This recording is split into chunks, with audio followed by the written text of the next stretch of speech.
Hey everyone, this is Mr. Nunn again. Today I'm going to teach you how to graph in the first quadrant on a coordinate plane. So on the top right you can see the first point that we're going to plot, and that's going to be point N. And you can see that our x-coordinate, our x-coordinate is going to be 4, and our y-coordinate is going to be 2. So we're always going to start at the origin, which is right where the x-axis and the y-axis intersect. So it's always going to be right here. That's going to be 0, 0, our origin. Okay, and that's where we're always going to start. And you can see that our x value is 4. So from the origin, that tells us that we're going to move 4 units to the right from the origin. So I'm going to count over 4 units from the right. 1, 2, 3, 4.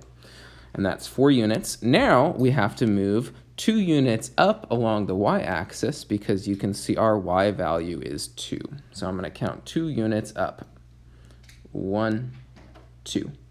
And right there is going to be our point N. So I'll plot it and label it so we don't forget.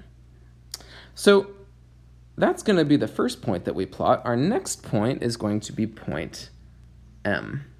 And we'll make point M 7, 6. So this time, point M, you can see our x value is going to be 7. So we're going to start at the origin, and we're going to move over to the right 7 units. 1, 2, 3, 4, 5, 6, 7. And now you can see that our y value for that point is going to be 6. So I need to move 6 units up. 1, 2, 3, 4, 5, 6.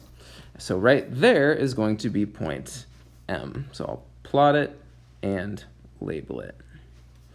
And remember, you don't actually have to show these little hop lines. I only show those so that you can kind of follow along with what I'm doing. So those aren't necessary. Your teacher won't require you to do that, most likely. Now, the next 2 points that I want to plot are not technically going to be in the first quadrant, and you'll see why here in a second. Point Z that we're going to plot is going to be at 8, 0. Can you see why it's not going to be in the first quadrant? Are both of those numbers positive? If you answered no, you're right, because 0 is neither positive nor is it negative. So it's actually going to be on one of our axis lines. Can you take a guess as to which axis line it's going to sit on? Let's find out. So you can see that our x value for point Z is going to be 8. So that tells me I'm going to move 8 units over from the origin. So I'm going to start again at the origin, and I'm going to count over 8 units. 1, 2, 3, 4, 5, 6, 7, 8. And then you can see our y value is 0. So that means that you don't go up, nor do you go down. So our z point is going to be right on the line right there. And I'll label that z.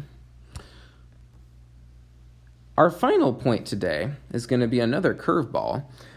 Point T is going to be at 0, 4. Can you see why it's not going to be in our first quadrant? Are both of those points positive? No, not quite. Remember, 0 is neither positive nor is it negative. So this one's going to be on an axis line as well. So point T, notice our x-coordinate is going to be 0. So therefore, we're not going to move right this time, nor are we going to move left. We're actually only going to really need the y value, and the y-coordinate is going to be 4. So that tells us we're going to move 4 units directly up from the origin. 1, 2, 3, 4. So right there, right on that axis line, that's going to be point T. So I hope that helps you understand how to graph just a little bit more. We're going to keep going over examples over the next few days that are going to go into other quadrants, but this is just a beginner introduction video into how to plot points in the first quadrant.